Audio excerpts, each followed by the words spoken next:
जब बात आती है शादी की तो आपके दिमाग में सबसे पहले क्या आता है? एक lifelong commitment, mutual respect, families, right? लेकिन आज के डिजिटल एज में द सर्च ऑफ जीवन साथी has become a digital nightmare. Welcome back to the channel. आज हम ऐसी ही रियलिटी पे बात करेंगे जिसे लोग बात करने से बहुत ही डरते हैं, हमारी सो कॉल्ड मैट्रिमोनियल साइट्स का डार्क अनफिल्टर्ड सच। आप लोगों को लगता होगा कि इन प्लेटफॉर्म पर आप अपने फ्यूचर हस्बैंड या वाइफ को ढूंढने आए हैं, right? The harsh reality is in sites पर एक बहुत बड़ा सेगमेंट ऐसा भी है जो हाईली फ्रॉड, डिफॉल्टर्स और बहुत ही कंफ्यूज लोगों का है, जिन्होंने इस सेक्रेट प्रोसेस का मजाक बना के रखा है। Let's decode how matrimonial platforms are slowly morphing into a glorified hookup app.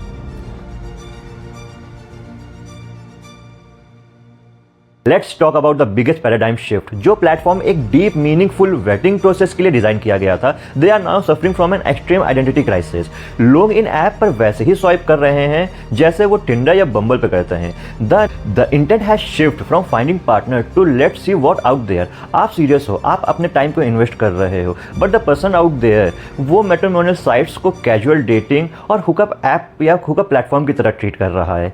Let's meet for drink, let's check out our vibes. Vibe check करना is absolutely fine, but the sheer lack of accountability is alarming. लोग शादी का नकाब पहन के इस platform पे आ रहे हैं just to casual flings. It deceptive and frankly it is emotionally exploitation for someone who is genuinely looking for a partner. अब आते हैं सबसे डेंजरस टेरिटरी पर, द डिफॉल्टर्स। अगर आपको लगता है कि मैट्रिमोनियल साइट्स पर लिखी हर बात सच है तो ये आपकी सबसे बड़ी भूल हो सकती है। इन प्लेटफॉर्म पर एक फेक प्रोफाइल का पूरा इकोसिस्टम बना रखा है। अगर यहाँ पर कोई 50 लाख पर एनम की अपनी सैलरी को शो किया है तो हो सकता है वो 5 लाख भी ना कमा रहा हो। अगर यहाँ पर लोग बता रहे हैं कि वो यूएस सेटल्ड हैं, मतलब यूरोप सेटल्ड हैं, तो हो सकता है उनका कभी भी पासपोर्ट तक ना बना हो। मेरे खुद पहचान में एक जन ऐसे थे जो अपने आप को जर्मन सेटल्ड बताते थे, लेकिन वो शादी हो गई, उनका शादी के बाद पता चला कि वो थे ही नहीं कभी वहाँ पे, और बहुत ही मतलब प्रॉब्लम्स क्रिएट हुई और फिर वहाँ पे इकोसिस्टम कोलैप्स हो गया, उनकी शादी कोलैप्स कर गई, डाइवोर्स हो गया। तो ऐसे बहुत से केसेस आते हैं। सबसे बड़ी प्रॉब्लम यहाँ पे यही है कि यहाँ पर मैक्सिमम वो लोग एग्जिस्ट करते हैं जो शायद अपने लाइफ में हर तरफ से हार चुके हैं, सारे ऑप्शंस एक्सप्लोर कर लिए हैं, हर तरफ से रिजेक्शन फेस कर लिए हैं और आखिरी में यहाँ पे आए एक बेटर ऑप्शन तलाश करने। सबसे बड़ी प्रॉब्लम यहीं पे आती है कि वो एक पैकेज लेने आए हैं कि हाई सैलरी हो, स्मार्ट हो, सीधा हो, मुंह ना खोले, और ये दोनों जेंडर के बिहाफ पे हो सकता है।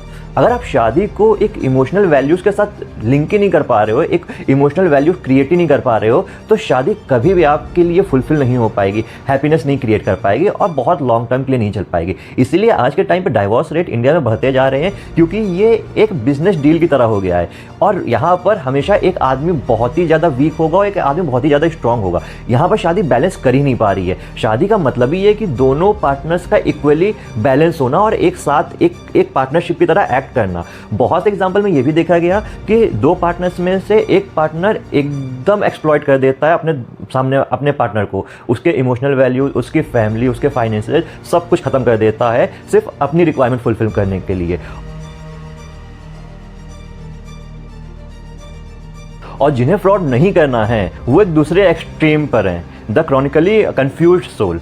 इन लोगों को एक्चुअली नहीं पता है कि इन्हें चाहिए क्या। ये यहाँ पे सिर्फ वैलिडेशन सीख करने आए हैं। पीयर प्रेशर में अपने पेरेंट्स की वजह से प्रोफाइल बना ली है, but they have zero emotional bandwidth. ये आपसे 2 हफ्ते तो बहुत ही अच्छे से बात करेंगे, उसके बाद तीसरे ही हफ्ते ये गायब हो जाएंगे, इनका बिहेवियर बदल जाएगा, क्योंकि इनके लिए शादी कोई पर्पस ही नहीं है। ये अपने से शादी के लिए रेडी नहीं हुई है, इनको पता ही नहीं है। इनको बताया गया है कि हाँ शादी कर लेनी चाहिए वरना उम्र निकल जाएगी। ये अपने उम्र के आखिरी पड़ाव पे हैं, 30-32 साल की उम्र में, कि हाँ अब ये डर के आए हैं, लेकिन इनके पास कनेक्शन नहीं है कि भाई क्यों, कोई पर्पस नहीं है कि शादी क्यों करना चाहिए और क्या वजह होना चाहिए। ये पैराडॉक्स ऑफ चॉइस का शिकार हैं, जहाँ पर इनको लगता है कि नेक्स्ट टाइम इससे बेटर हमको कोई मिल जाएगा और नेक्स्ट टाइम इससे बेटर कुछ मिल जाएगा। तो हमेशा ये बेटरमेंट की तलाश में आगे बढ़ते रहते हैं और कभी भी वैल्यूज़ को प्रायोरिटाइज नहीं कर पाते हैं कि एक्चुअल में शादी को हमको करना क्यों है, शादी का पर्पस क्या है, शादी के लिए जीना, मतलब शादी क्यों होनी चाहिए हमारी, कि एक बेटर लाइफ के लिए, एक परिवार के लिए, एक इमोशनल सपोर्ट के लिए। इमोशनल सपोर्ट तो बहुत दूर की चीज़ है, मैक्सिमम लोग इसमें पैसे को ही कंसिडर करते हैं कि इनको लगता है कि हमें पैसा मिल जाएगा तो हमें जीवन में सब कुछ मिल जाएगा, बट लैक ऑफ इमोशंस की वजह से उनकी पूरी की पूरी लाइफ खराब हो जाती है। तो क्या आपको इन प्लेटफॉर्म को पूरी तरीके से डिलीट कर देना चाहिए? तो नहीं, it's a tool and likely any tool इसका गलत और सही दोनों तरीके से इस्तेमाल हो सकता है।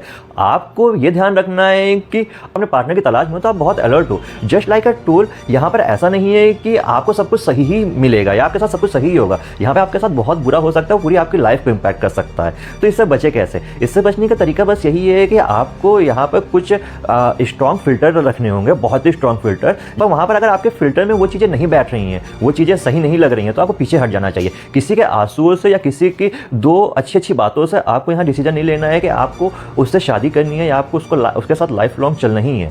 जहाँ पर भी बातें रियलिटी से मैच ना करे, वहाँ पे वो एक रॉन्ग सिग्नल होगा, रेड फ्लैग होगा। सबसे बड़ी बात यही है कि ट्रस्ट बट वेरीफाई। आप हमेशा ट्रस्ट करो बट उसको वेरीफाई करो। बिना वेरीफाई करे कभी भी इस पे आगे नहीं बढ़ना, और कोशिश करो कि मल्टीपल टाइम्स मिलना हो जाए, मल्टीपल टाइम जाना हो जाए। इसमें भी एक सेगमेंट ऐसा है जो मिलने के बहाने फिजिकल होने की कोशिश करेगा, लेकिन अगर आपका गोल लाइफ पार्टनर ढूंढने का है तो आपको इन चीज़ों से बहुत दूर होना है। अगर आप एक बार भी फिजिकल हो गए तो फिर आपको कोई भी नहीं बचा सकता है। आप उस ट्रैप में फंस जाओगे जहाँ से कभी नहीं निकला जा सकता है, और अल्टीमेटली आपकी लाइफ डिस्ट्रॉय हो जाएगी।